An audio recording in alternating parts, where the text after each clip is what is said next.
വറഹ്മത്തുള്ളാഹി. അസ്സലാത്തു വസ്സലാമു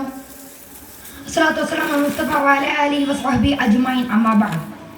ബഹുമാനാദരവുകൾ നിറഞ്ഞ എൻ്റെ ഉസ്താദുമാരെ, എൻ്റെ രക്ഷിതാക്കളെ, എൻ്റെ SSFിൻ്റെ പ്രവർത്തകരെ, പ്രിയ ശ്രോതാക്കളെ, SSFിൻ്റെ 32ാം എഡിഷൻ സാഹിത്യോത്സവിൽ ജീവിതം ലഹരി കാർന്നു തിന്നുന്നു എന്ന വിഷയത്തിൽ ഒരൽപ്പം നിങ്ങളുമായി സംവദിക്കാനാണ് ഞാൻ ഇവിടെ എഴുന്നേറ്റ് നിന്നത്.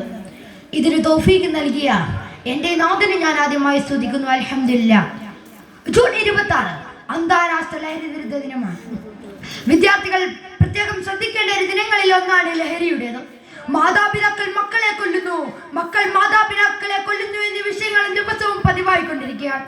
കേരളം ഇരുണ്ടുമൂടി കിടക്കുകയാണ്. കേരളം മറ്റു സംസ്ഥാനങ്ങൾക്ക് മുമ്പിൽ തല കുനിക്കേണ്ട ഒരു അവസ്ഥയിലേക്കാണ് കേരളത്തിന്റെ മണ്ണ് പോയിക്കൊണ്ടിരിക്കുന്നത്.